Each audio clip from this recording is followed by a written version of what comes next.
Now, my brothers and my sisters, we're straggling in from lunch. You know how Negroes are when they go to eat. Tell everybody come in. I have a special guest I want to present to us. Now, we had a full house in here at lunch. Now that full house is full. Some of them are sleeping. Cornelius, you leave Meredith alone. You leave Meredith alone. Now, my brothers and my sisters, while we're straggling, because he's on a very tight schedule, and with his schedule, I tried to persuade them they didn't have to break their necks to get here, because I'm aware of his schedule. But he is the United States Senator from the state of Georgia.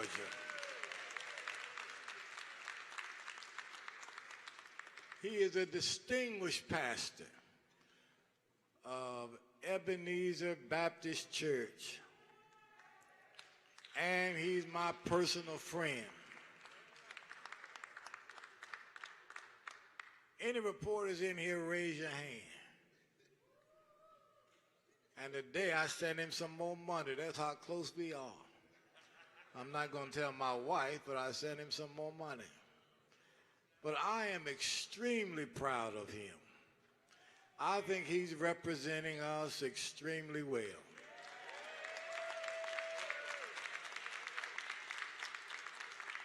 So while the rest of us are straggling in, let me present to you the distinguished senator, United States Senator from the state of Georgia, Reverend Senator Raphael Warnock. You can take that microphone now.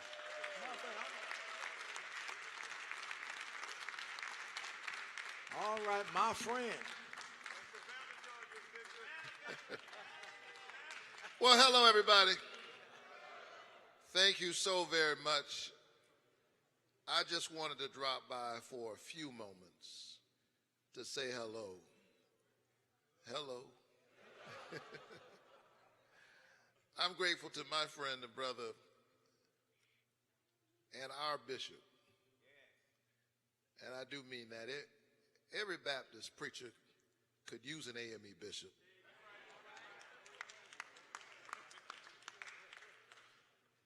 Of course, a lot of my Baptist brethren have decided that they be the bishop. But I won't get into that. Thank you so much. Listen, I am immensely proud of the root from which I spring. And that is the black church. And when we say the black church, we have never, ever meant anything racially exclusive about that. We're talking about the anti-slavery church, the anti-bigotry church, the anti-segregationist church that was born actually to bear witness against any effort to separate us in the name of Christ. And so A.M.E. Church, you are dear and near to my heart because you were literally born bearing witness against heresy, bearing witness to the fact that of one blood, God has made all nations to dwell upon the face of the earth, that we might seek after God. And yet God is not far from any one of us. In him we live and move and have our being. And so I just want to ask for your prayers as we move forward. Today is, what's today? Thursday, Friday. 32 days from the election. I've been running now for 3 years because I got elected in a special election which meant I only had 2 years of a 6-year term left. And so I'd hit the ground running. I've been running for 3 years, y'all, and that's not easy. While pastoring my church and serving in the Senate and doing all the things that I have to do as Chloe and Caleb's dad. They're 6 and 3.5. You know I need your prayers. That's a lot. I need your prayers. Will you pray for me? And with me, I'm grateful. As I said to you when I met with the A.M.Es in Atlanta, I now know better than I did before that our warfare is not carnal, that it is mighty through God, that we wrestle not against flesh and blood, but against powers and principalities, against the rulers of the darkness of this world, against spiritual wickedness in high places. Anybody who would block an insulin cap for folks who need insulin, that's spiritual wickedness in high places. Now, as they did the last time, and it didn't work, thanks to Bishop Jackson and so many others like him, they're going to come after me in every way. I think they're feeling pretty desperate right about now.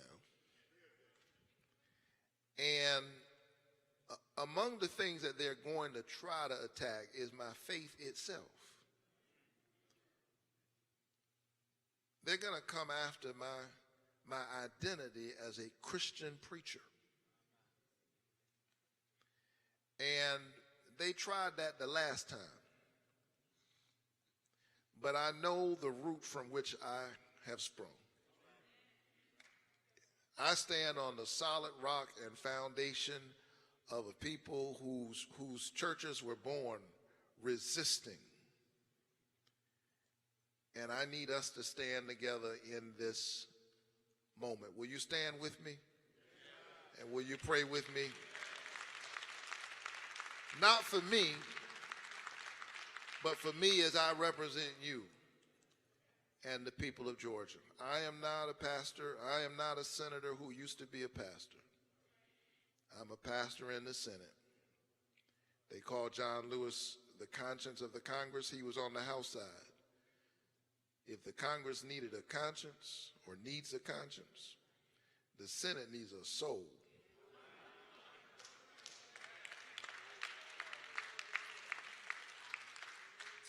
And I don't mind crying loud and spare not.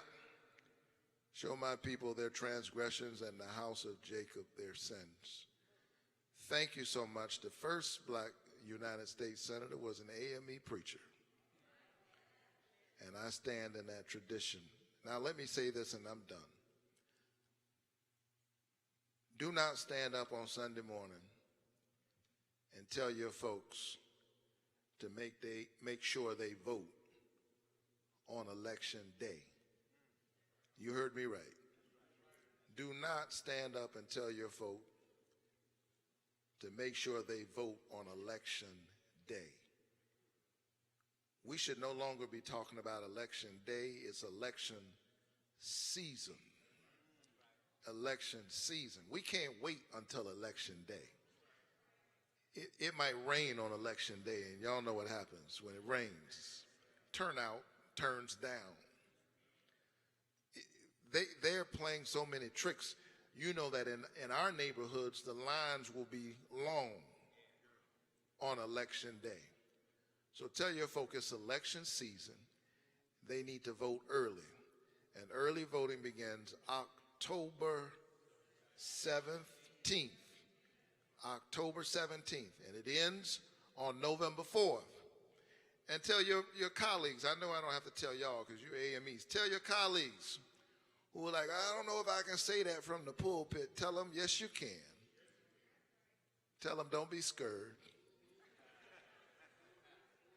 Tell them that you are within your right in fact, not just a right, you have a sacred obligation, because your vote is about your voice is about your human dignity. It is the recognition that we were created in the image of God, therefore we ought to have a voice. And so, clergy, tell other clergy that you can tell people to show up to vote. You can't tell them who to vote for, and you don't need to. Because the difference between me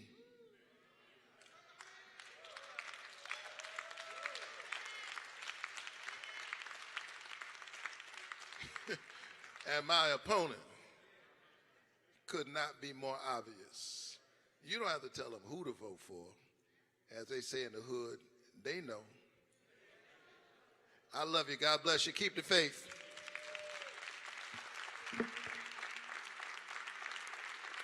Thank you so very much, Senator, for coming by.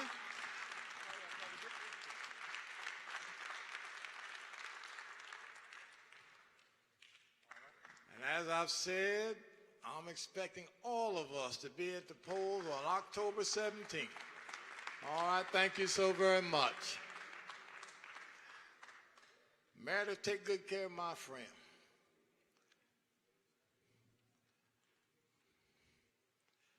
All the folk from Savannah gonna mug the senator.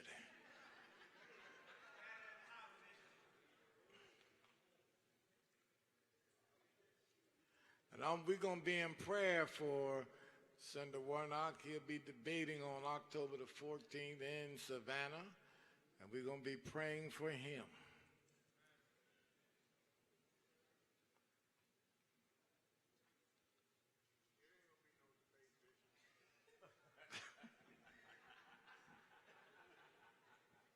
Help us, Lord. All right.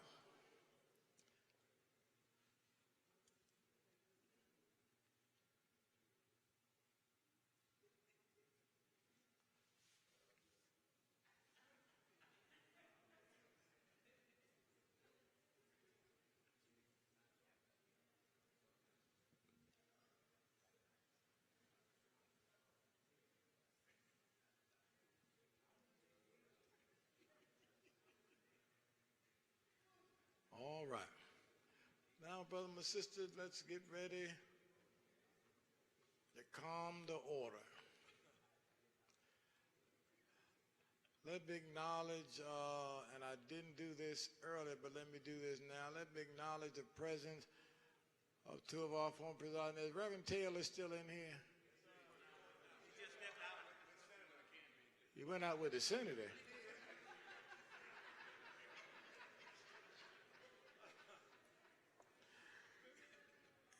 Is Elder Ridley still in here? Elder Ridley, wave your hand. Happy to have retired President Elder Ridley with us.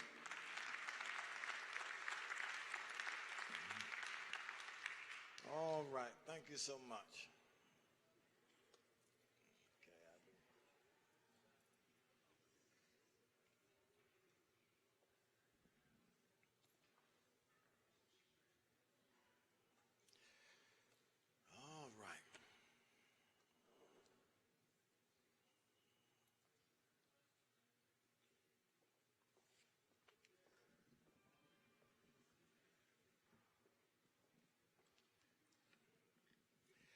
All right, my sisters and brothers, let us get ready to continue with our business.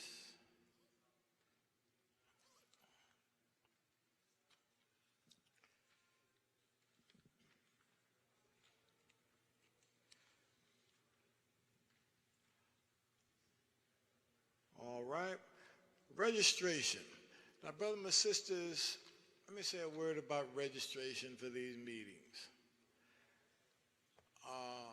For the Founders Day and the Leadership Congress, they ask each church for 5 adults at $75 and 5 youth at $25. That's for Founders Day and Leadership Congress. For the mid-year and planning meeting, It's just 5 adults. I believe it's $50 if I'm correct. There's been some concern from some of our churches, some of our smaller churches, that really may not have 5 adults, or barely have 5 adults. And so what I've suggested to the elders, because I do think there ought to be some balance to it, and I'm not sure how it got changed, but every church on a presiding elder district, Presiding Elder Taylor, we're just happy to have you with us. Give Presiding Elder Taylor a hand.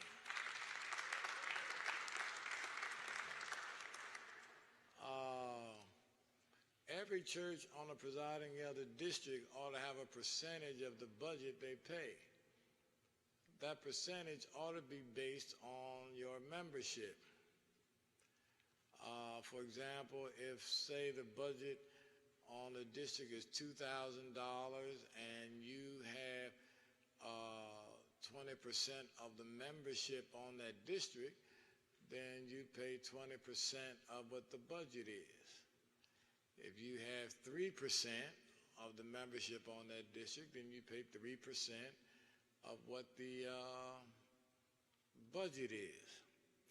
So rather than the budget being assigned where every church on the district paid the same thing, I recommended to the elders that the accountant for the district would give to the presiding elder the amount that district is owed for registration, and then that figure is distributed to the churches on the basis of their percentage. And then in some instances, it may be that some churches on the district may pick up the registration for some of the smaller churches on the district. But that's what we recommend. The presiding elders have agreed to that. Is there any discussion on that? Any questions on that? Any discussion or any questions? Yes, sir.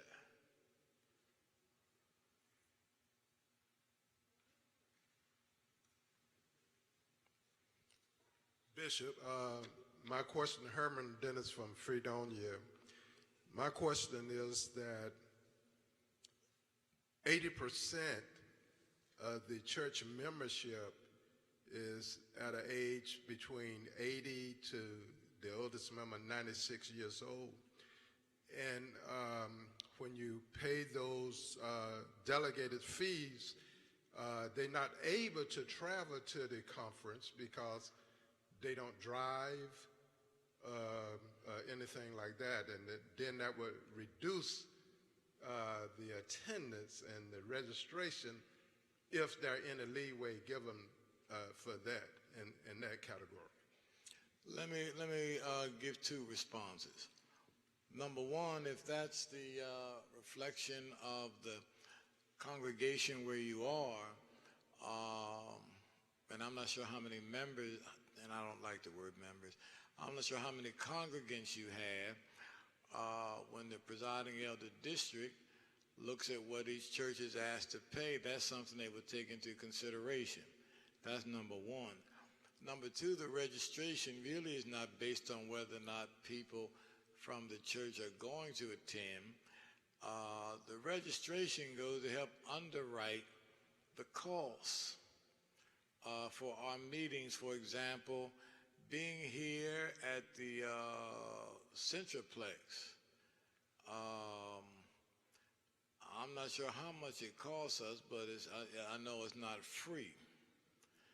I suspect between the Centroplex and the Marriott, we will pay at least $25,000 for the preachers for this meeting, and I think we've had some good preachers for this meeting. Reverend Sharp did not come from Chicago to Macon just sashaying through the air. He had to get on an airplane. The cost of the airplane wasn't free. Same with the preacher for the night, the preacher for Wednesday night, none of that was free. That's expense. The audio system that we're using here now, that's probably, I would say, between $15,000 to $20,000. That's what the registration goes for. In addition to that, I don't know what other bishops did, but this bishop also uses money from registration to help churches on the 6th Episcopal District. There is not one presiding elder district in the 6th district that I have not had the district give assistance to. These are all smaller churches. We have a couple churches being built. In order to keep construction going, we had to give a couple of them $50,000. We've had several churches with either mold problems or the roof was falling in or the foundation was not stable. We've had to give $25,000 and up. And what is really particularly frustrating to me, over the last month and a half, we've had 7 or 8 of our churches going through foreclosure, which the district and apparently the conference knew nothing about. It didn't, I guess it wasn't reported to the quarterly conference or whatever. And so to save churches from being foreclosed, the Episcopal District had to cough up the money. So the money you pay for registration is not just something we collect. We use that to help to pay the expense for the meetings and to help churches in the 6th Episcopal District. And let me say now again, there's not a single presiding elder district in the 6th district where there are not churches that we've not assisted in desperate need. So that's what the registration goes for. I don't know what the other bishops did, but that's what this bishop does in assisting, because one of the things used to be complaining about, and I think the complaint was legitimate. I think it was a fair complaint that churches pay their budgets to the district, and then when churches need help, the district says, we can't help you. Now, you all cannot claim that under this administration. All right, any questions on the registration? All right, let's go up to, all right. Let me go to presiding elder district alignments.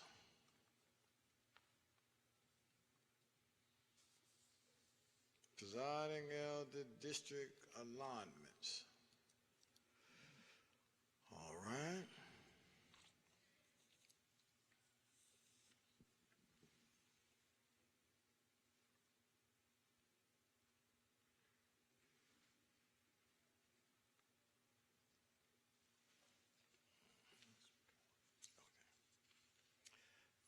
Thank you.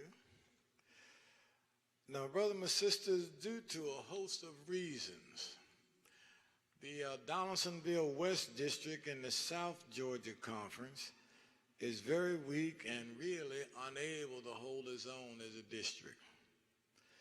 Additionally, a number of churches on the Donaldsonville West District are geographically closer to the Southwest Conference than they are the major points in the South Georgia Conference. The Donaldsonville West District is not on parity with the Albany North or the South Districts. Because of this, I'm recommending that the following churches be moved to the Southwest Conference. This change will take place following the close of the 2023 annual conferences. This will not go into effect until the close of the 2023 annual conferences. Now, brothers and sisters, let me say, one of the things leadership has to do is make tough decisions. If they weren't tough decisions, leadership wouldn't have to make.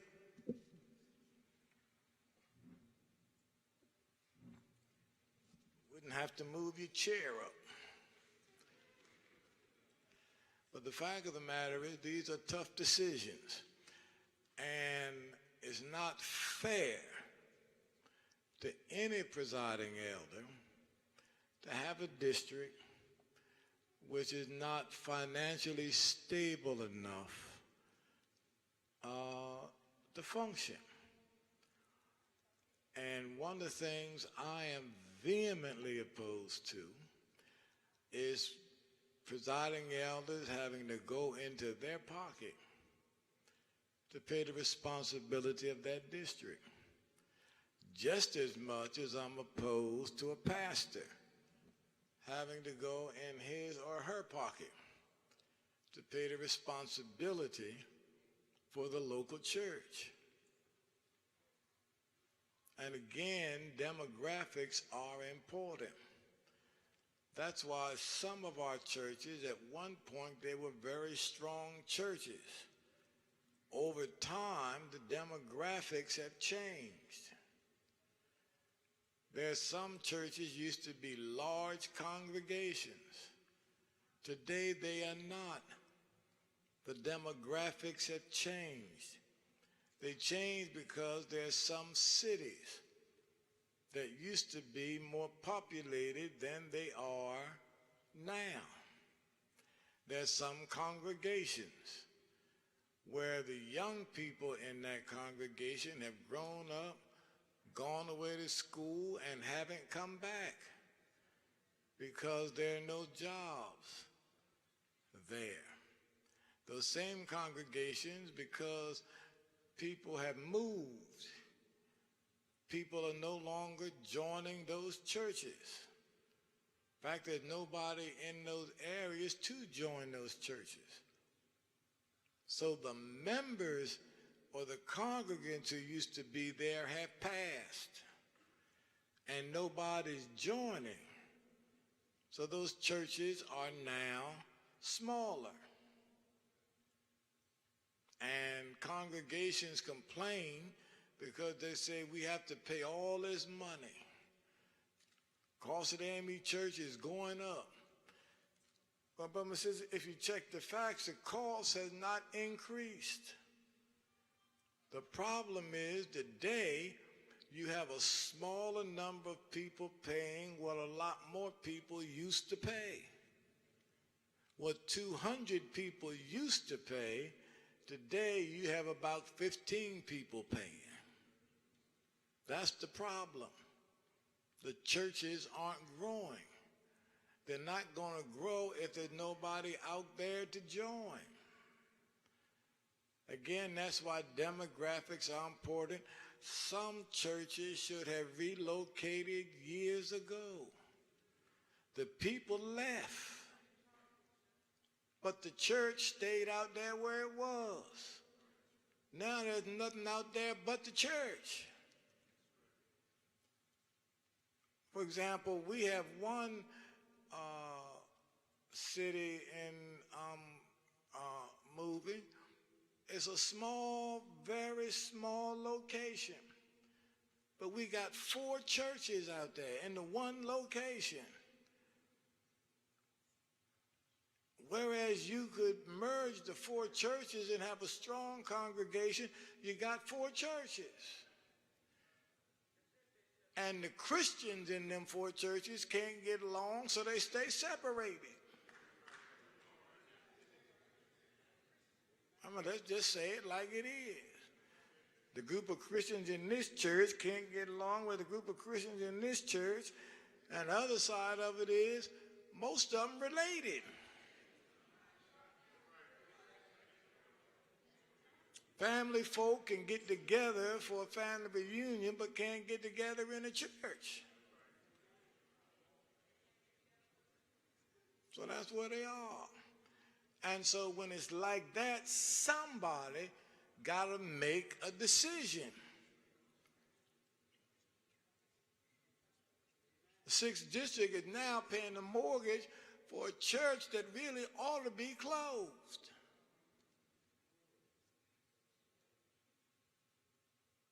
I'm the one getting the bill every month. The bank is calling the church, but the church don't answer, so they call me.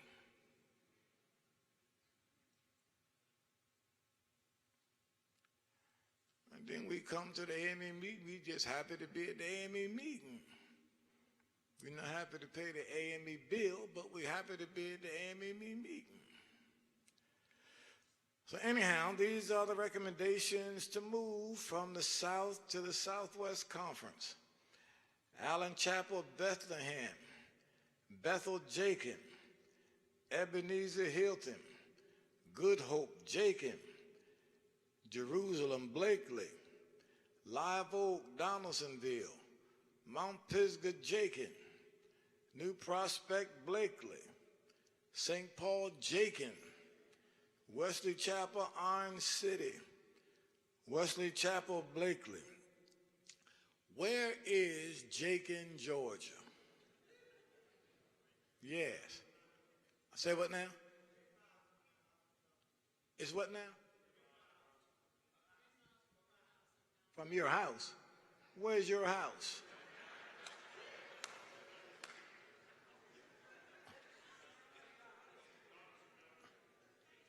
Where's your house? So it's 3 miles from Donaldsonville.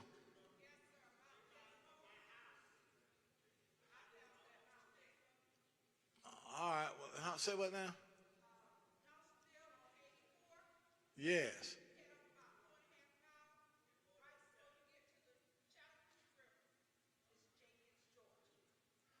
Okay. Well, I still can't tell you where it is, but I got a better idea. All right. So anyway, those are the recommendations that at the close of the 2023 annual conference, these churches will be moved to the Southwest Conference. Any discussion?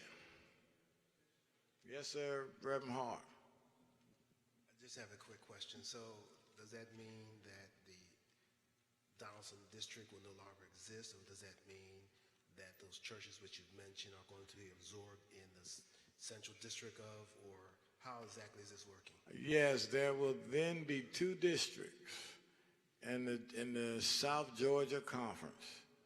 Those churches will move to the Southwest Conference. The Southwest Conference will still have 2 districts. There will be discussion on which district those churches in the Southwest Conference will go to, which means we will lose 1 presiding elder district. All right, any question? Yes. Yes, Bishop. How does this affect the boundaries, and will it have to go before the General Conference? In 2018, I went to the Council of Bishops and mentioned some situations we had with some of our churches, and the Council of Bishops informed me that I could not change the boundaries, but I could move the churches. So I'm going to move the churches, but I will probably have us submitted to the General Conference at the same time. And the reason I'm suggesting we do it that way is because if we don't do it that way, that means for the remainder of this quadrennium, the presiding elder of the Donaldsonville West District is still going to be saddled with that burden and having to pay money out of their pocket, which is totally unfair. And we just have to wait till the General Conference. So I'm going to move the churches, and then while I don't think it's required, I am going to have it approved by the General Conference. Okay? Any other questions? Elder Bass.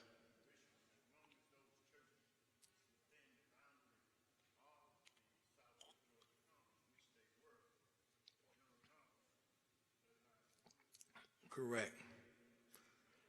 All right. Any other questions? Yes, sir, Reverend Barber. It's not a question, but just a statement, Bishop. So I believe it was in 2000, and it may have been in 2001, the same precedence has been set for this particular situation And it was actually within the Southwest Georgia Conference. And so the records will show that, as Presiding Elder Bass says, it's already been done, and in that case, it, of course, did not go before the General Conference. Correct, and I just want to make sure, see, I'm a firm believer in transparency, and I just wanted to bring it before the district. Yes.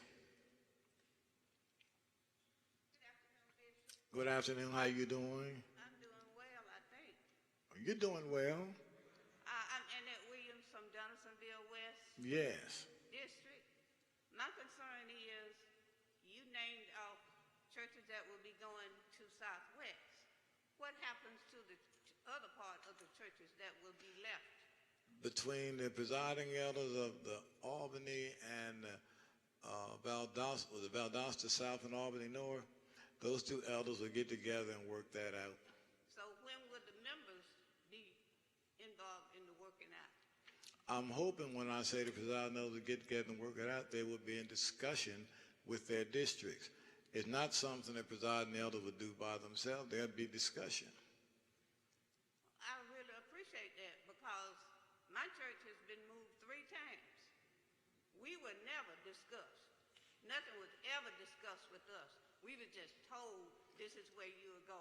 And well, Sister Williams, let me say this, and let me say this sincerely. Since I've been in the district, and I say this as a compliment, and I think I've said it to you before, one of the reasons why I bring these items to the meeting is because I think the district ought to be informed, and this is the place where you can come and give your input. I'm not sure, and that's why, for example, even on matters of budget, you will hear me say this ought to be brought to a presiding elder district meeting. Because my point is, everybody on the district contributes to the budget. Everybody on the district ought to have some input. Just like all the churches on the Donaldsonville district make up the Donaldsonville West district, the churches on the Donaldsonville West district ought to have some input. And let me say again, if your church has been moved 3 times and there was never any discussion with the church, I don't think that was appropriate. So that's why we're having this discussion today. But may I interject something else in the discussion? You most certainly may. Okay. The pastor that I had was pastoring beforehand on 2 districts. Okay. Now, we were put on the same district. Our concern is, are we going back to 2 districts? If so, there is a problem. Why would it be a problem? Because if a pastor is on 2 districts, one congregation would be left. No. What I'm saying is when the presiding elders get together to have this discussion, I'm sure one of the things they would deal with is that you have one pastor on 2 districts. And the reason I'm confident of that is when I came to the 6th district, one of the concerns was I think I had one pastor who was in 2 different conferences. I'm very much aware. And just as that was a problem, I will have a problem with a pastor on 2 different presiding elder districts. And again, what you all get together and collaborate on is going to be brought to me. So the first thing I'm going to ask if I see it is, why is one pastor on 2 different, and let me say, and I don't mean this as a joke. I really do not mean this as a joke. It's enough to serve under one presiding elder I agree. than to have 2. Amen. You see, that'd be like if a pastor was in 2 different Episcopal districts. It's bad enough to deal with one of us than have him deal with 2. And I think if it's a circuit or whatever, then that by implication means both churches ought to be on the same district. One thing, we are in different counties. So that was the problem. The only thing is, and I recall when you came,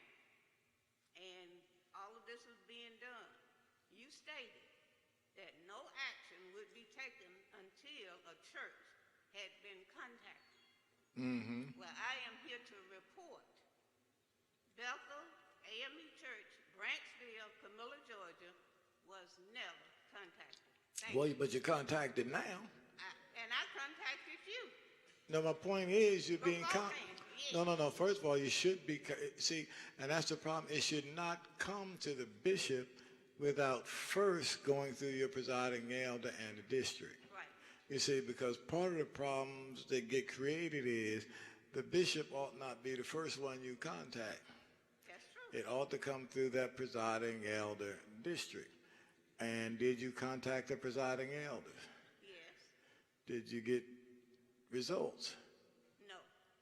I mean, I'm not asking if you like the results. I'm just asking, did you get results? I will say again, no. But thank you. All right, thank you. Yes. Bishop. What's your name again? Reverend Brown. Reverend Brown, what's happening? Because I'm on the Southwest Conference, and we know the issue of our presiding over salaries. Mm-hmm. So when you are bringing the churches from the Donaldsonville to the Southwest Conference, is there going to be a meeting to somehow kind of deal with the presiding elder's salaries, or are we still going to be with that imbalance of presiding elder salaries? Let me say again, everything rises and falls on leadership.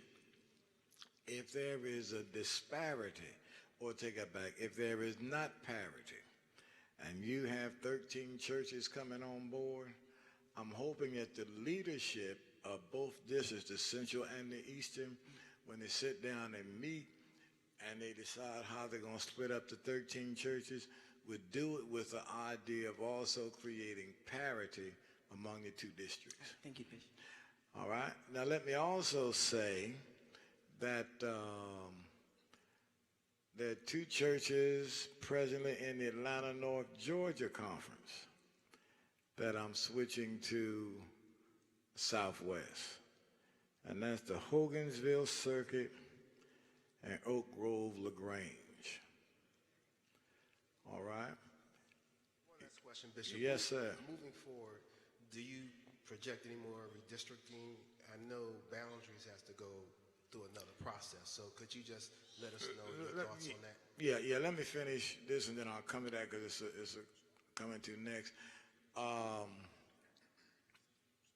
In the Atlanta North Georgia Conference, I'm going to be recommending a couple changes of churches from the Atlanta East to the Atlanta West. All right, now I get with Elder Hale and Elder Stegall on that. Oh, and let me also say, too, please lift up Presiding Elder Stegall and his family in your prayers. His brother passed yesterday morning, which is why he's not here. So please lift up Presiding Elder Stegall and his family in your prayers. All right? All right, now, in response to Reverend Hart's question, there's some other adjustments that need to be made. One is with the Augusta Conference, and at least the Augusta, might be one other, I'm not sure, but I'm not prepared to do that today. But prior to the General Conference, take that back, prior to the annual conference, I will be dealing with that, and that will go into effect after the close of the 2023 annual conferences. All right, any other questions? Any other questions? Brother says this is a complicated process, which is why it's just not done easily. Because again, understand it's not just land and property you're dealing with, but again, these are people's lives. And I'm very sensitive to that. These are congregations, and I'm very sensitive to that. All right? Any questions on any of that? All right. Next, let's go to annual conferences. Annual conferences. The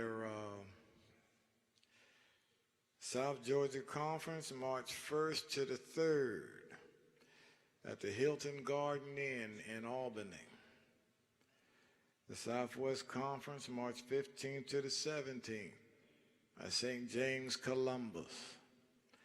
The Georgia Conference, March 29th to the 31st, St. Philip on the Boulevard in Savannah. Augusta Conference, April 12th to the 14th at Bethel, Augusta. Macon Conference, April 26th to the 28th, St. Paul, Macon. Atlanta, North Georgia Conference, May 10th to the 12th, Big Bethel, Atlanta. And the planning meeting, May 31st, June 2nd, in Columbus. All right, any questions on the dates? The planning meeting is May 31st to June the 2nd. That'll be in Columbus. Are there pre-conference activities planned yet? I'm coming to that.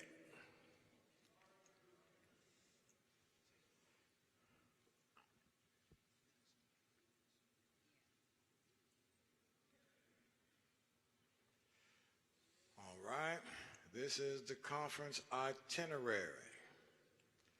Conference itinerary. Pre-conference activities. The YPD meeting will be held on the Saturday before the annual conference. The YPD meeting will be at 9 o'clock a.m. The DMC will be at 3 o'clock p.m. Now, let me say this. This is true for every conference except Augusta. The Augusta conference, the YPD and the DMC will be the Saturday after the close of the annual conference. Is that right, elders? All right.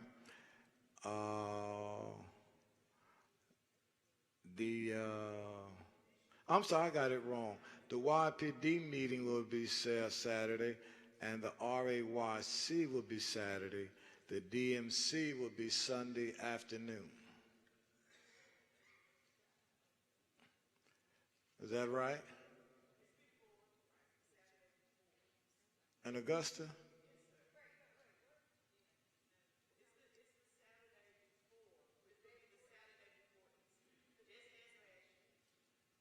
All right, now Augusta, y'all make sure y'all getting me right now. So on Saturday would be the YPD at 3 o'clock, the RAYC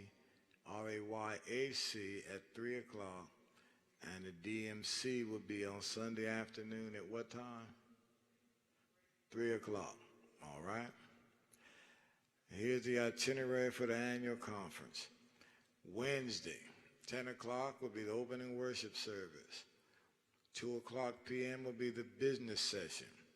The business session will be the roll call, the organization of the conference, the Electoral College, and if possible, the Board of Examiners report.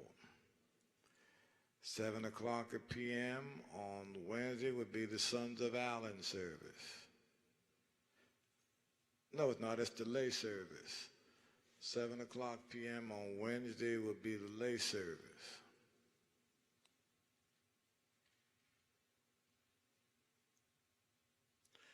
All right, Thursday, 9 o'clock will be morning glory. 9:30 will be business session, minutes, Electoral College reports, and presiding elder district reports. Now let me say two things. Go back to Wednesday. Every conference, the opening worship service will be at 10 o'clock a.m. The only difference is for the Atlanta North Georgia Conference. Atlanta North Georgia Conference, the roll call and the organization of the conference will be at 8:30 a.m. The Atlanta Conference, roll call and organization will be 8:30 a.m. All right. All right. Now, on the Thursday when it says Electoral College reports, the lay, when you all elect a secretary. The secretary must take minutes of the Electoral College. And as the people used to say, and I didn't know what the word meant, the secretary needs to take copious notes. That means thorough notes. And that report had to be signed by the secretary of the Electoral College and the chairperson of the Electoral College. The secretary of the Electoral College, the chairperson of the Electoral College. For the clergy, the secretary must take copious notes, and that report must be signed by the secretary of the Ministerial Electoral College and the chairman of the Electoral College, which is the bishop. All right? All right, then again on Thursday at Hour of Power, 11:30, will be Women in Ministry. 3 o'clock will be the business session, and that'll be the completion of the presiding elder reports. 7 o'clock p.m. will be the Sons of Allen service. 7 o'clock will be the Sons of Allen. All right, on Friday, 9 o'clock a.m., Morning Glory. 9:30 a.m., the business session, minutes and committee reports. 11 o'clock will be the ordination service. 1:30 will be lunch, Annie M. Swalwell and PK is lunching. 3 o'clock p.m. will be the business session, committee reports, retirement service, memorial service, finance report, disciplinary questions. 5 o'clock will be the church school. 7 o'clock will be the closing and commissioning service. Any questions on the itinerary? This year the conference will be 3 days. Yes, sir, Reverend Alexander.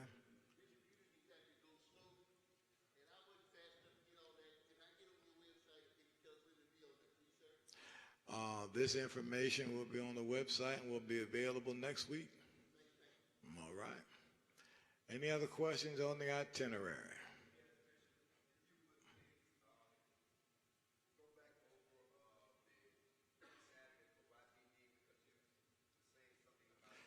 Yeah, Saturday will be at 9 o'clock, the YPD. At 3 o'clock will be the Richard Allen Young Adult Council. And then on Sunday at 3 o'clock will be the DMC, Debutante Master Commission. All right.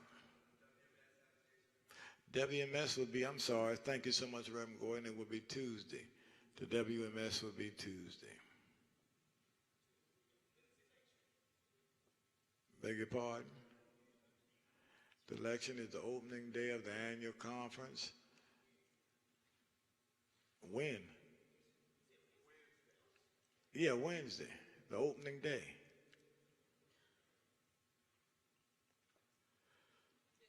Yes. For my clarity, are we still doing the electronic reports for the pastoral reports as well, the same format? Let me say this, until 2024, when I'm no longer the bishop of the district, the pastor's reports will be video. All right?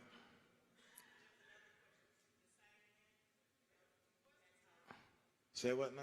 Yes, Bishop, how long are those reports going to be distributed? Each presiding elder district gets 40 minutes. 40 minutes. Each presiding elder district gets 40. Yes, sir, Dr. Moore. So Monday is a day of rest? I'm hoping I can rest. Gotcha. Okay. I'm hoping y'all will rest. All right. Any other questions? All right. Now let me go to the Electoral College. The Electoral College. The Electoral College will be held on Wednesday in every annual conference. All right. It will be held on Wednesday in every annual conference. After the organization, after the roll call and organization of the annual conference will be the Electoral College. Now let me go through this. These are the rules. The Electoral College and the local church must be held at least 3 months prior to the annual conference, at least 3 months prior to the annual conference. Please take down these dates. And the South Conference, the Electoral College must be held by November 30th.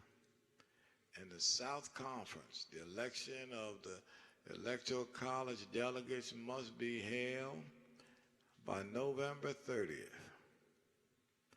The Southwest Conference, the election must be held by December 15th. And the Georgia Conference, the election must be held by December 31st.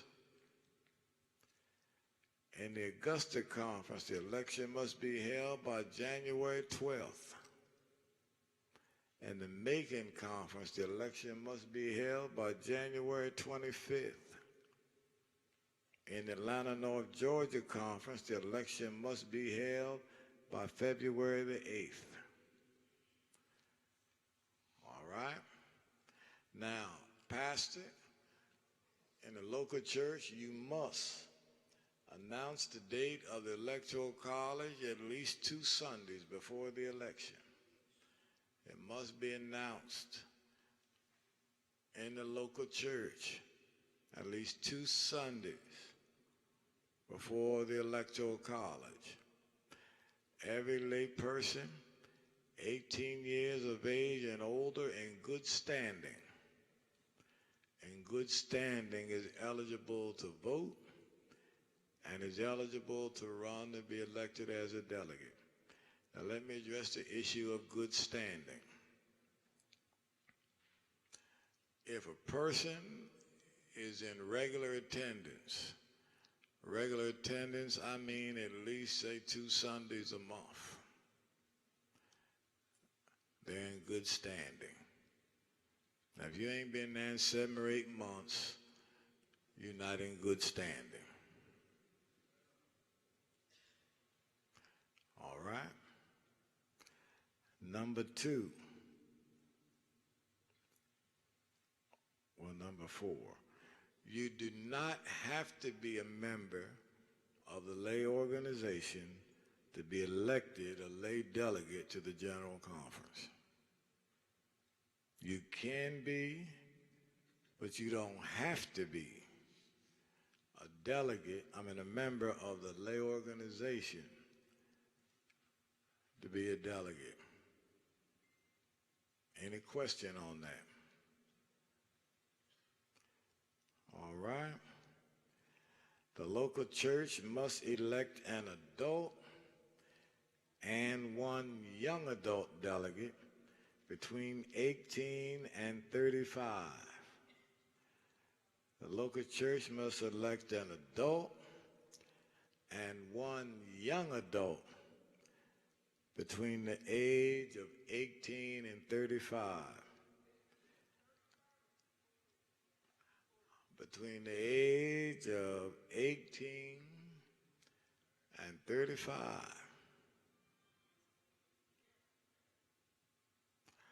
Say what now?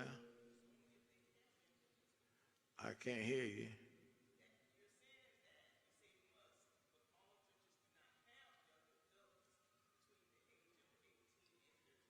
Well, you can't elect what you don't have.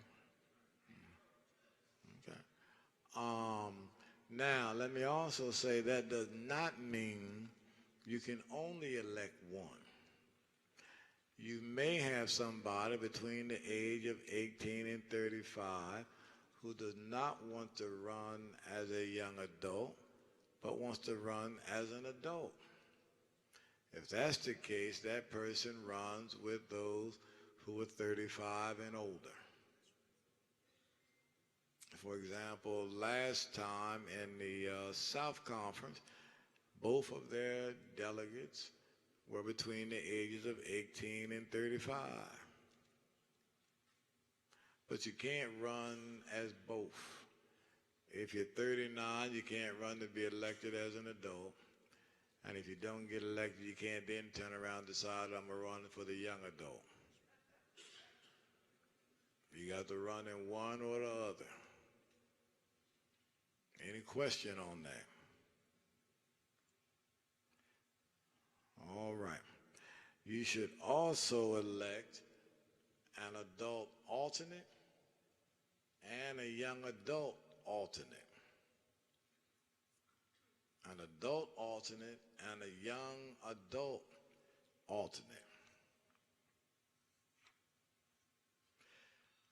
Now, for those who are hosts for the annual conference, you must get a separate place for the lay election to be held, for the lay electoral college to be held. If it's at a local church and the ministerial elections in the sanctuary, you need to get another building for the lay electoral college. You cannot have the lay and the ministerial in the same building. That's the law. All right. The pastor shall preside over the electoral college in the local church. The pastor presides over the electoral college in the local church. Now, this one is very important, so hear me carefully. The pastor must send to the Episcopal office the name, the address, the phone, and email of the delegate, the young adult delegate, and alternates 2 weeks prior to the annual conference. The pastor must send to the Episcopal office the name, address, phone, and email of the delegate, young adult, the adult alternate, and the young adult alternate 2 weeks prior to the annual conference. The bishop and the annual conference secretary must sign a certificate certifying that you are a delegate to the Electoral College of the annual conference. These certificates will be presented at the annual conference and must be presented before being allowed to vote in the lay electoral college. In other words, every church is sending the names of your adult, young adult, and the alternates to the Episcopal office. At the annual conference, the bishop and the conference secretary will sign a certificate certifying you as delegates and alternates. At the lay electoral college, if you do not have a certificate signed by the bishop and the secretary of the annual conference, you can't vote. So you must, I will call the names of the delegates and all before you break to go to the electoral college. If you do not get a signed certificate, you cannot vote. Any question on that? Now, pastors understand there's a difference between the delegate to the annual conference and the delegate to the Electoral College. There's a difference.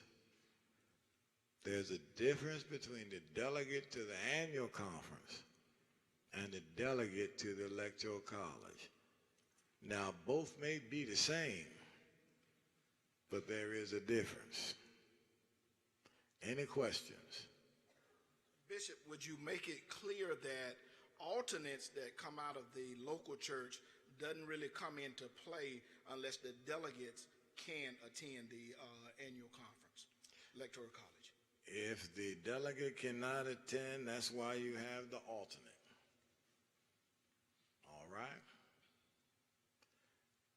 All right, let me also add that the host, the delegate to the Electoral College from the host church, serves as the chairperson for the Electoral College until the Electoral College elects a permanent chairman. For example, if it's St. Paul Macon or St. Philip Savannah or Bethel Augusta, St. Paul Macon or Big Bethel Atlanta,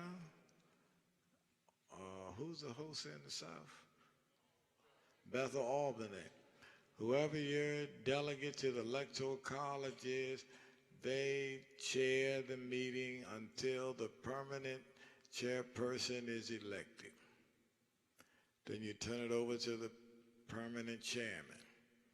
The permanent chairman then has the Electoral College elect a secretary for the Electoral College. Then once you have the secretary, they will collect the certificates from the delegates. You will call the name of each church in the annual conference, have the delegate or the alternate, the young adult delegate or the young adult alternate. They come and present their certificates. Then you have them sit in a separate spot. Please don't just have everybody mixed in together.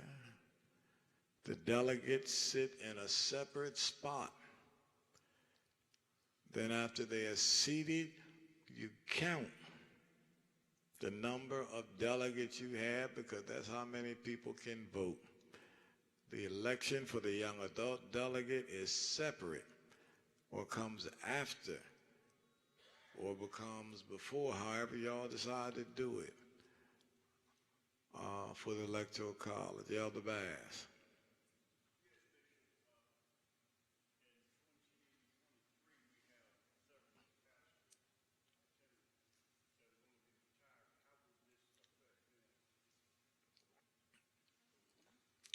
Let me address that when I come to the ministers next. The question was as it relates to the ministers, but I'm going to come to the ministers next. Let me deal with the lay first. Any other questions on the lay election? All right, now let me go to the ministerial. All right, itinerant ministers in good standing, including superannuates, are eligible to vote in the ministerial election at the annual conference. Itinerant elders, itinerant deacons, superannuates. Only itinerants retire, so that's, you have to be an itinerant who's retired as a superannuate. They are all eligible to vote in the ministerial election. Any question on that? All right, number 2. Active ministers who have been ordained itinerant elders for at least 4 years and are in good standing are eligible to be elected delegates to the General Conference. In other words, you might be an itinerant elder, but you've only been an itinerant elder for 3 years. You are not eligible to be elected a delegate to the General Conference.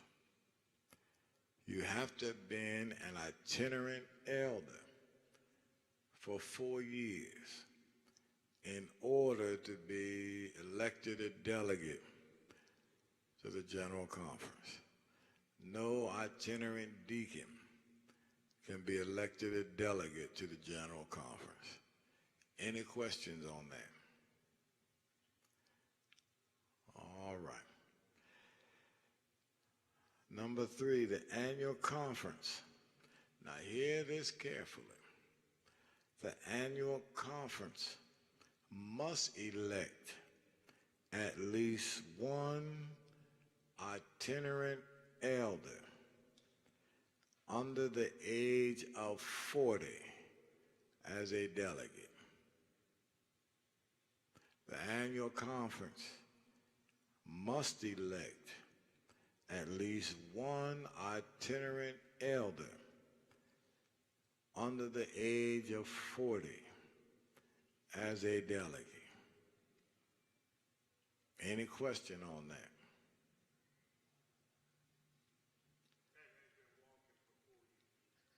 Yeah, you have to have been an itinerant elder for 4 years. All right. Any question on that? All right. Number 4.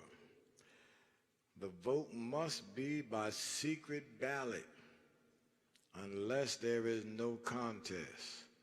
Then a voice vote is in order. In other words, if a conference is electing 9 delegates, there are only 9 people running, you can have a voice vote.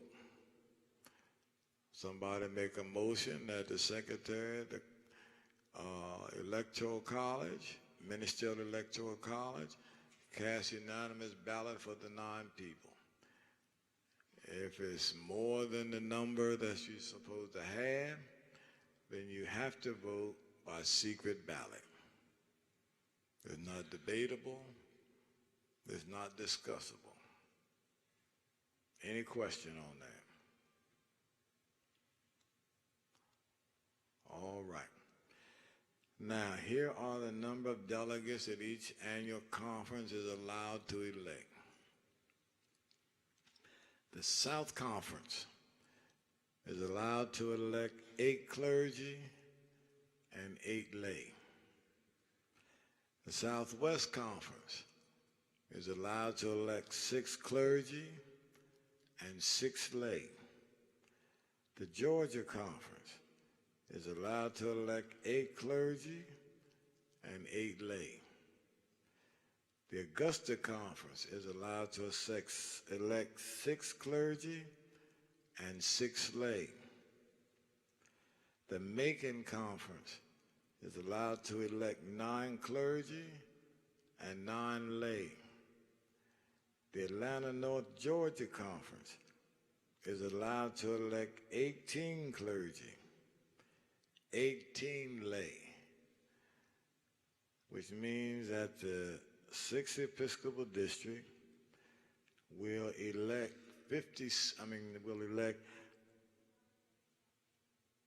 115 delegates. Now, that ought to cause somebody to raise a question. I'm going to say this, and then I want to see if anybody raises a question. The law says, this is the law, says there shall be an equal number of clergy and lay delegates from each annual conference. Or there shall be an equal number of clergy and lay from each Episcopal district. The 6th district will have 115 delegates. Anybody got a question?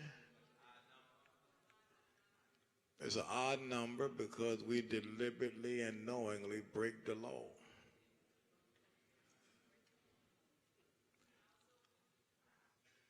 I'm going to tell y'all why. Brother Brian, you want to tell them why?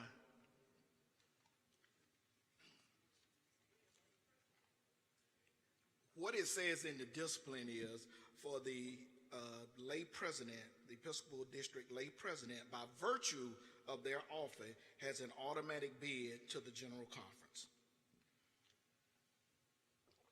Now, let me tell you what that means. Last quadrennium, I said to the bishops, I feel like Thurgood Marshall sometimes on the Bishops' Council. When Thurgood Marshall was on the Supreme Court, he was often in the minority. On the Bishops' Council, I'm often in the minority. I said to the bishops, as a matter of fact, I remember we were meeting in 2019 in Columbus, Georgia. And I said that in the Electoral College and the Augusta Conference, I said the Augusta Conference shall elect 6 clergy and 5 lay. Now the lay people got upset and said, no, Bishop, that's wrong. Isn't that what they said, Sister Stewart? Yes. And the reason I said that is because if you're going to comply with the law, then Brother Brown at that time was the Episcopal District lay president. He's a member of the Augusta Conference.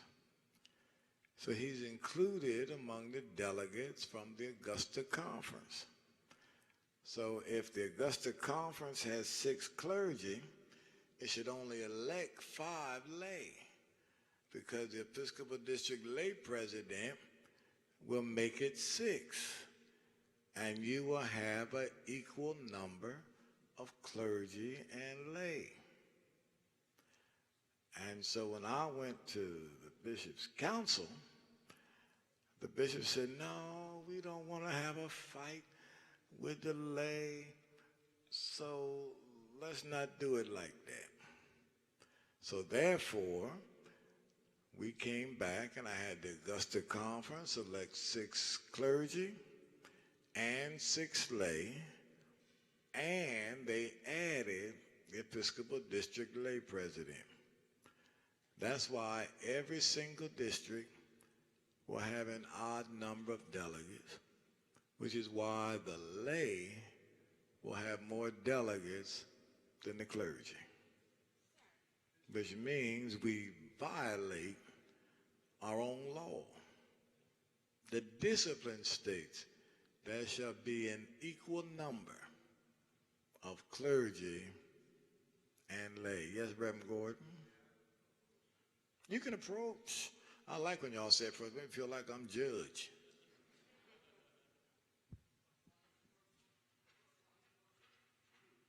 There's always somebody out of order.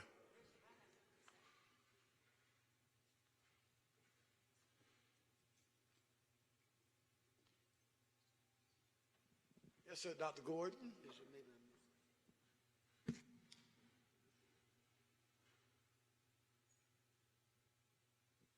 Let me try my math here.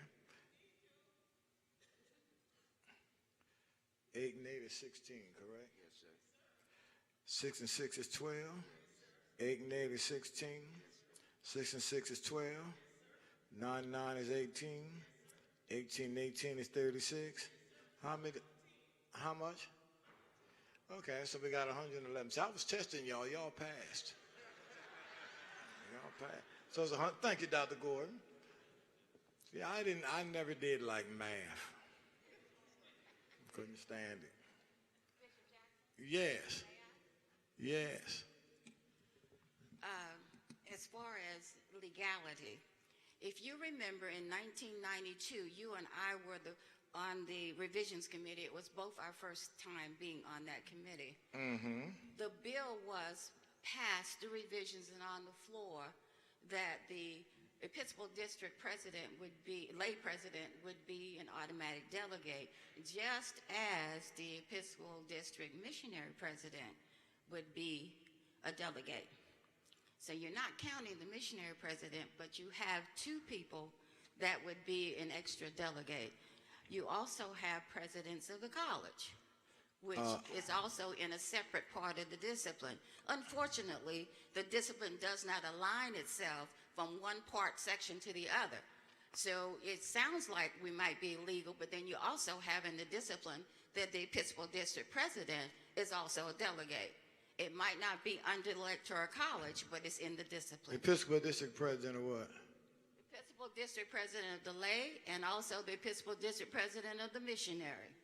Somebody, look, I'm going to get ready to read it from the discipline. I correct myself, it's not the missionaries.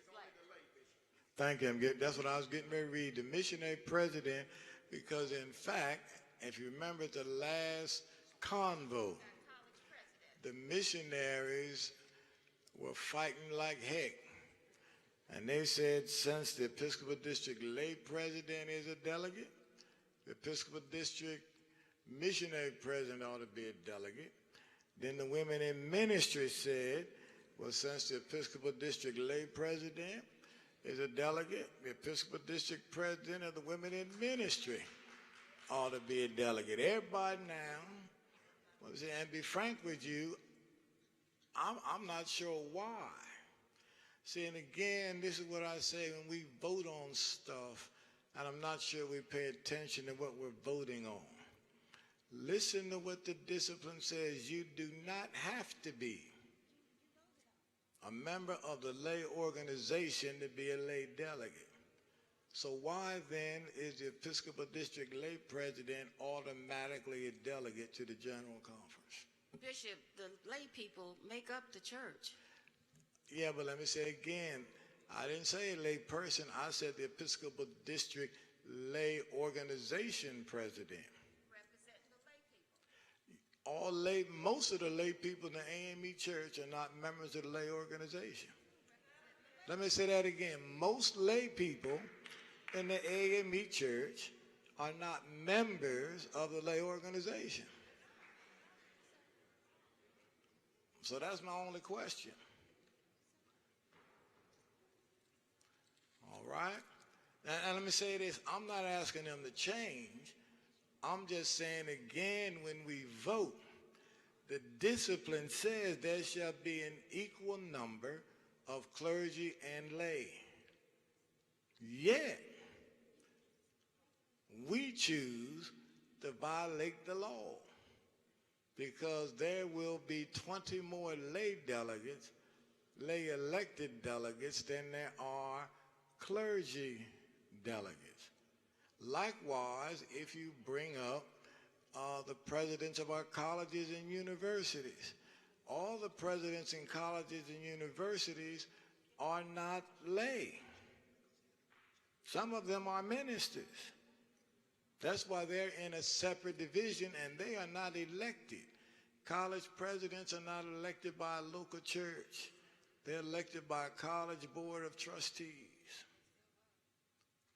You see, and let me say this, I'm not opposed, I'm just saying if the Episcopal District lay president delegate, and when you say the lay president comes from an annual conference, that person should be included from the annual conference from which they come. So that's all.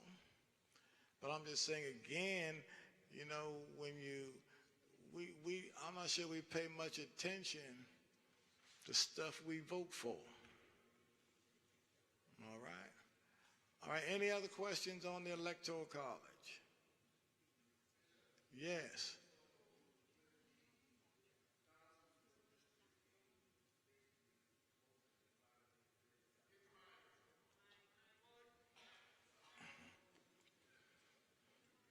So with the Donaldsonville District basically being absorbed mostly in the Southwest Conference, not prior to the election of delegates. I'm saying so it won't have any kind of bearing. Won't have any kind of bearing. Okay. All right, Reverend Elder McMichael, you said there were some questions? Yes, Bishop, there were some questions online while we're streaming about the merger process, and wondering why there is, from Joan Garrett, why are you devoting such little time to the merging process and the act of merging? At every annual conference, the last 2 years, I spent a lot of time on the merging process. Every annual conference, because only the annual conference can vote on the merger. The other thing is, the discipline states that in order for churches to merge, the local churches have to concur. And that's what it is. Don't take a lot of time on that. All right. Any other questions? All right. Yes.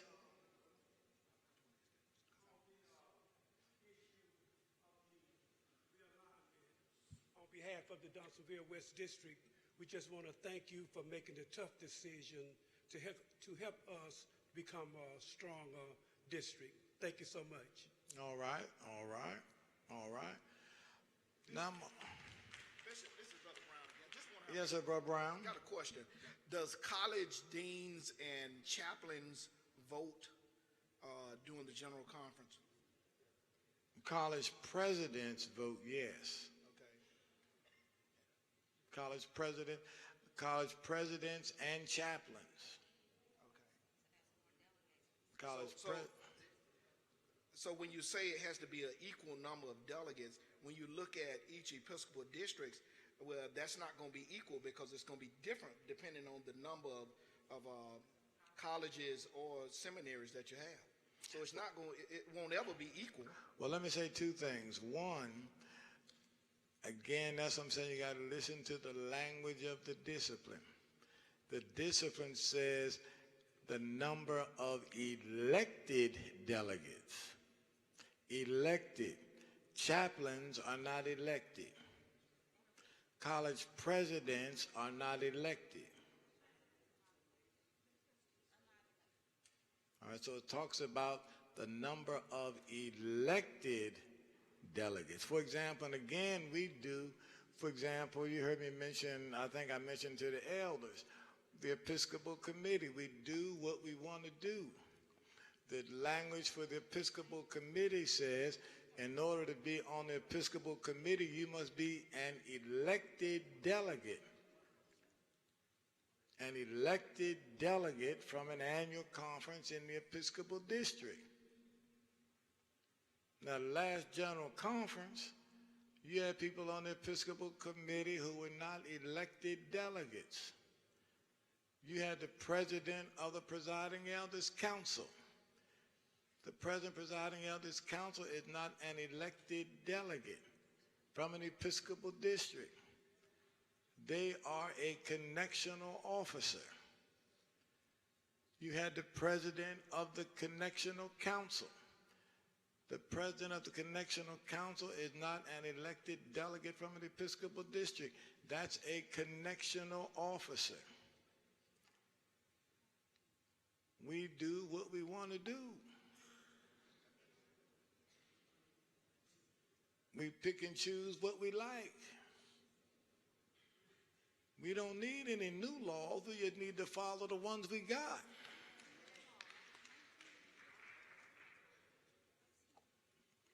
All right, yes. Bishop, the count now is 110. How would the adjustment be made? No, it's 110. I made a mistake in count, but you add the Episcopal District lay president, it's 111. Okay. Mm-hmm. All right.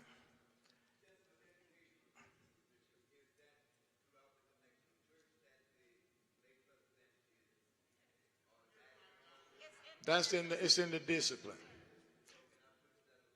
Sure.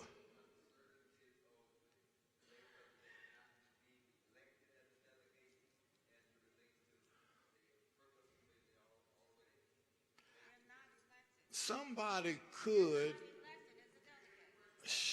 let me answer the question. Somebody could take it to the Judicial Council for a ruling. I decided not to do, let me say that. I said, I don't think the intention is bad. Don't get me wrong. I don't think the intention is bad or nefarious. My only thing is, and let me say this, I don't think the problem is with delay. I think the problem is with the bishops, to be frank with you. We know what the law says. We the ones chose because we didn't want to rile up the lay organization and said, well, just leave it alone. So I mean, hey, if I was a lay person, they're going to let me do that, why wouldn't I do it? No, for example, I did that because I could have stuck to my guns and said the Episcopal District lay president's going to be one of the delegates from Augusta. But I said, now, why am I going to hurt the 6th District?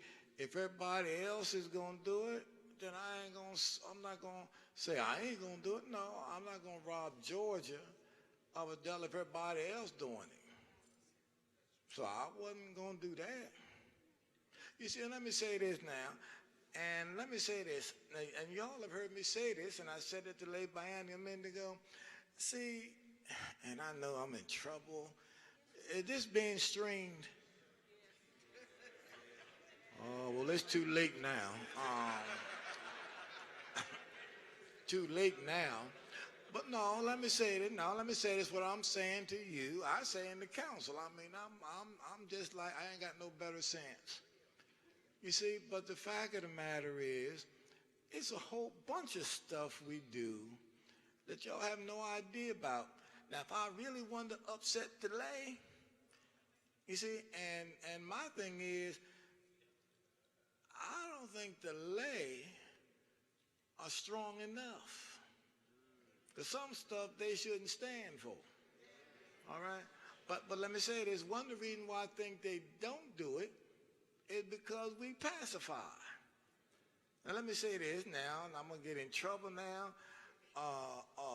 Reverend Sutton, come stand here in case somebody throws something up here to hit you rather than hitting me.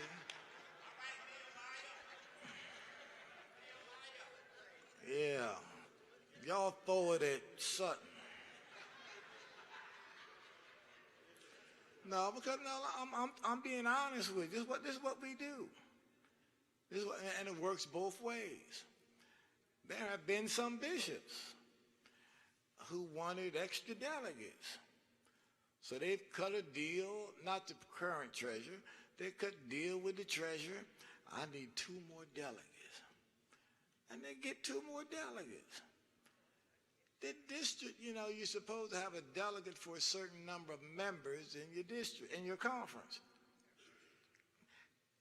Tell me how it is, if the church isn't growing, we keep getting more delegates.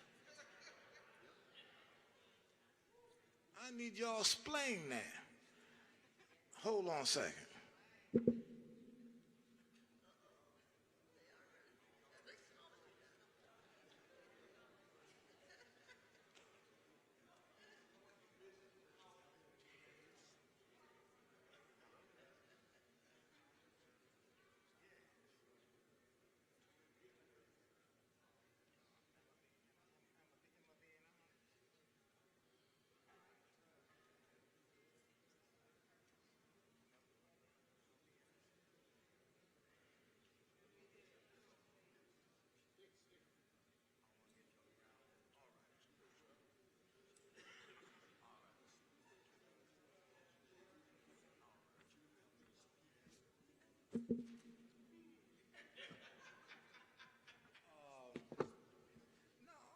For example, look at this.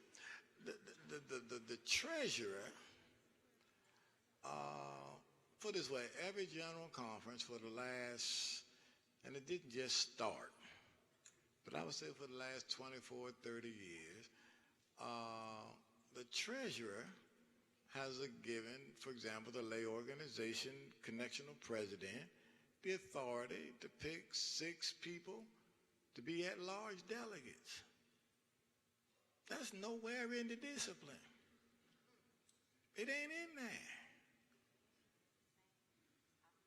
Nowhere. So that says if somebody can't get elected a delegate out of their annual conference, president can appoint them. Now the ministers can't do that. Now I done got that all out of my system, I'm fine now. Anything else before we move on? Yes, sir, Elder Bass.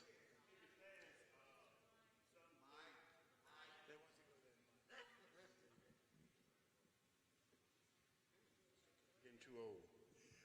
In the past, some of the lay used to, when they run out of the expired time of being delegates to the General Conference, would go and join another church and get elected in that church to go to the General Conference. That has happened here in Columbus many times. Let me say, I'm not going to get that because really that's the issue with that local church and that pastor. And if y'all let it happen, you see. All right, now moving right along. Any other questions before I move on? All right, now. Bishop, yes. I just have one quick question, and it is new to me more or less. What if a church absolutely cannot elect an electoral colony? Could that? Let me ask you this: what do you mean they can't elect? They don't have anyone that would qualified and would be able to travel to, as far as age, sickness, or whatever. Could that electoral colony come from another church out of that district? No. But let me say this. No. But let me say this. I've seen delegates to the General Conference. Age ain't stopped them before. They find a way to get there. Wheelchair, do like I do, get a scooter. All right? Yes. I knew I should have moved on faster. Is Greta Fowler here? She was here, Bishop. All right, go right on ahead. Good afternoon. Praise the Lord. First of all, as the WIM president, I would like to be a delegate.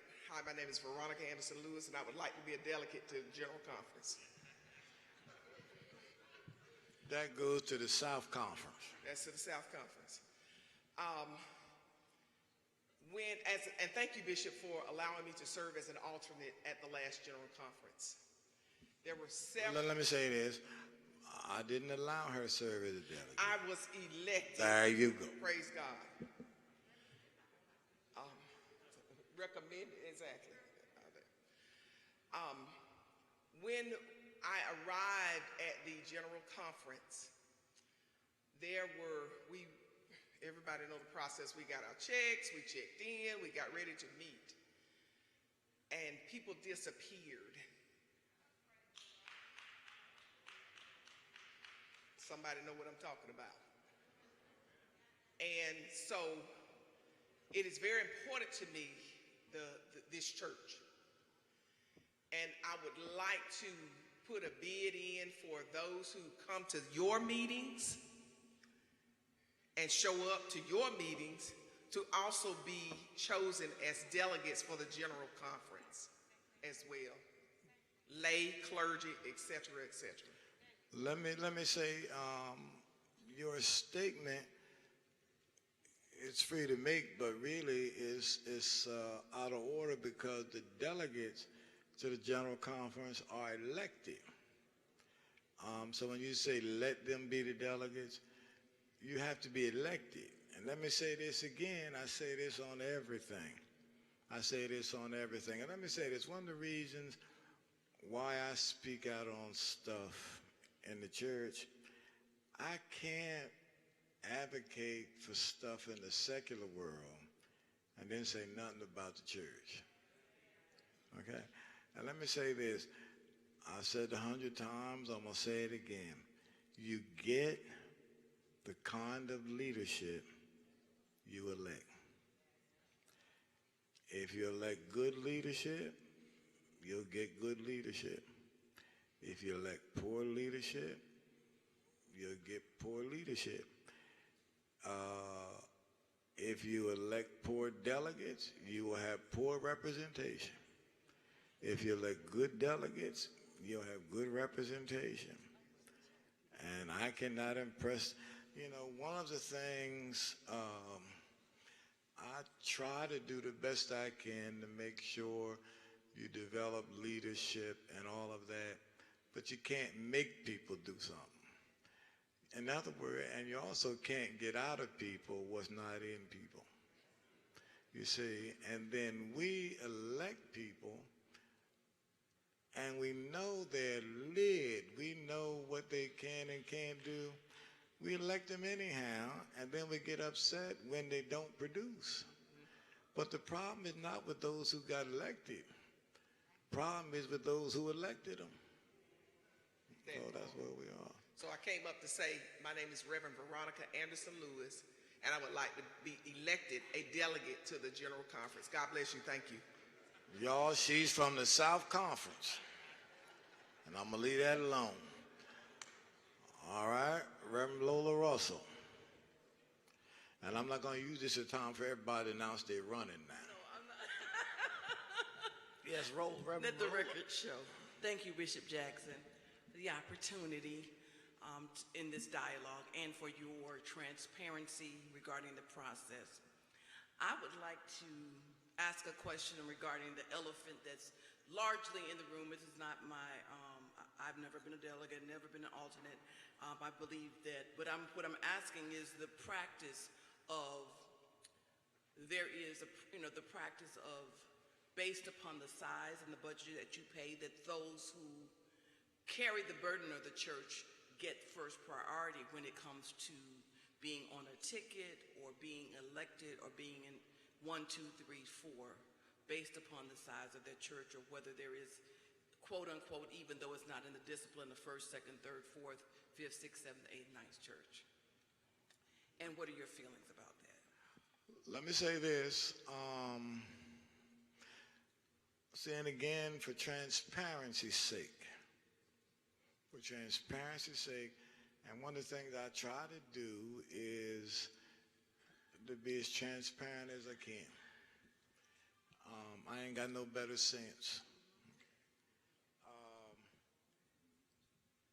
I don't, put it this way, and y'all have heard me say this before, so let me be transparent.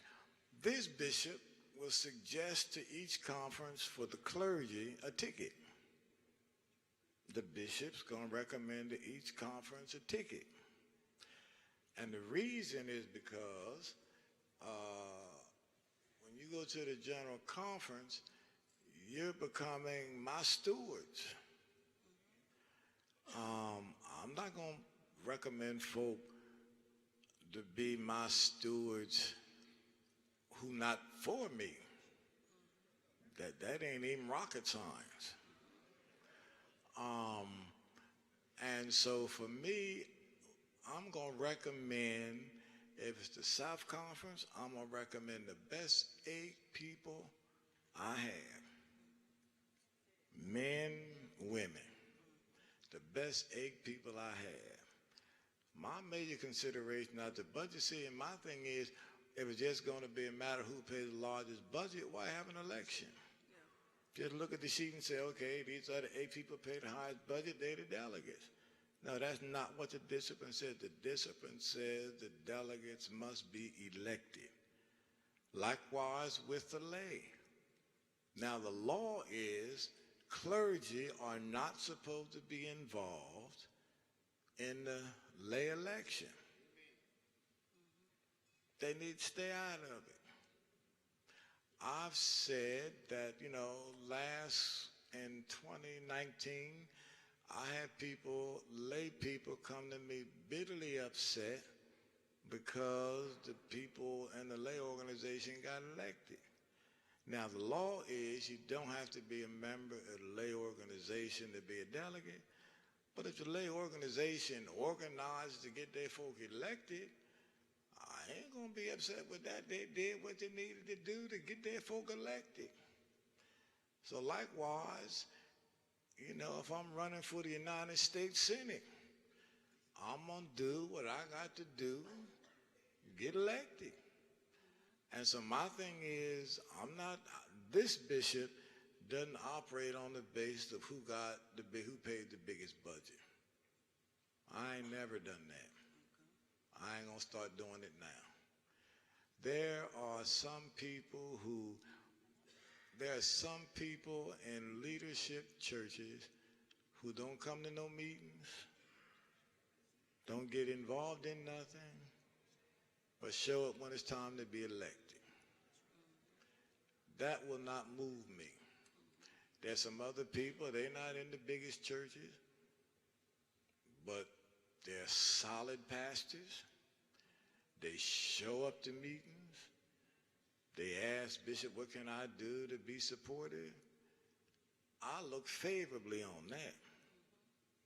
So my thing is, I want the best delegates from the 6th District to General Conference. Saying again, I understand the A.M.E. Church is a political animal. And let me tell you, and I hear it in the secular world, there is nothing, absolutely nothing wrong with politics. Right. Politics is nothing more than the science of government. Now, there's a heck of a lot wrong with a lot of politicians. Nothing wrong with politics. It's politicians who mess up politics. That same thing in the church. You have people who have no standing in the world. The world don't know they're here. But they, you know, you have somebody have no standing in the world, but they in charge of the chairs at the church. All right? And so you come to the church and want to borrow some chairs, that they got power there. See what I mean? Now, that's the way we are. That's the way we are. Thank you for your transparency. All right, that's the way we are. Any other questions before we get ready to adjourn?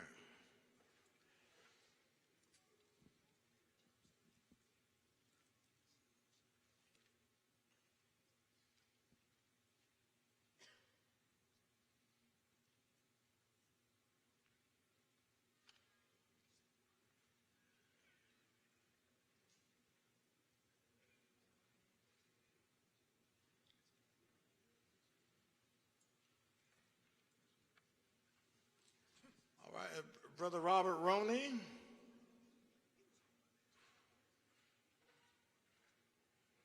What, Brother Stan Smith? Brother Stan Smith, come down, Zacchaeus. Brother Roney? Where's Brother Roney?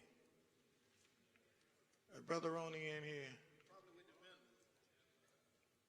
He's outside. Brother, come on up. Come on down, Brother Smith. Brother Brown, I'm going to ask Brother Smith to present this to you. You and Brother Roney, y'all just stick together. And if you'll receive this on behalf of Brother Roney, because he got a letter. Brother Brown, you want to present this to Brother Brown on behalf of the Sons of Allen?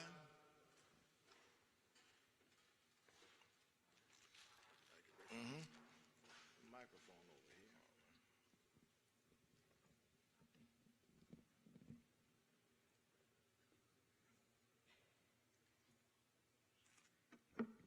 Good afternoon. Thank you, Bishop, for the opportunity.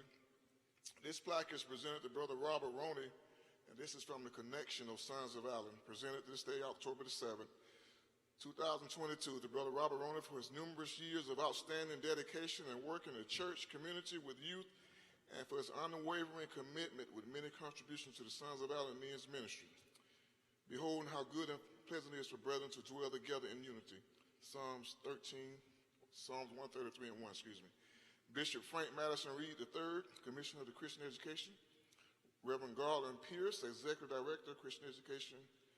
And Brother Monroe Miller, President of the Connection of Sons of Allen. Get the brother on for me. And I'm sure Brother Roney will certainly appreciate this. And Bishop, maybe you can get him to read the letter. Told him earlier today I'm going to have him a chance to do that. Now, he's a terrific brother, and we want to congratulate him.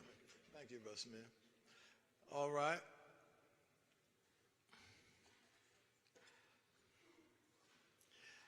And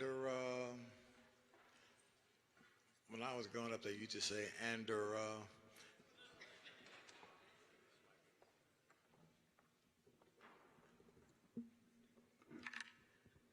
Good afternoon. Those pastors who did not receive a gift for Pastor Appreciation Month, if you would stand and they will bring you your gifts. Thank you so much.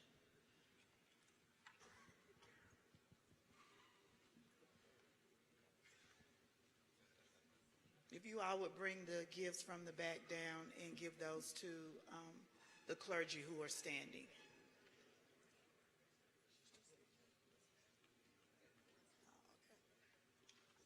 So Bishop, if you are aware that this is Clergy Appreciation Month, so the components are represented here. The WMS, of course, is meeting, as well as the spouses, but they have a token of love, of appreciation for you. We want you to know that we do appreciate all that you do for each of the components. You treat each of us fairly.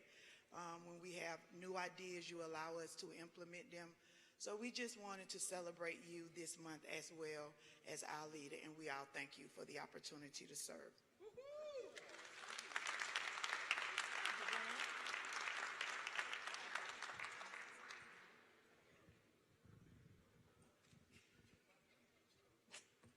I'm representing WIM and the minister spouses since I'm on my way to the meeting.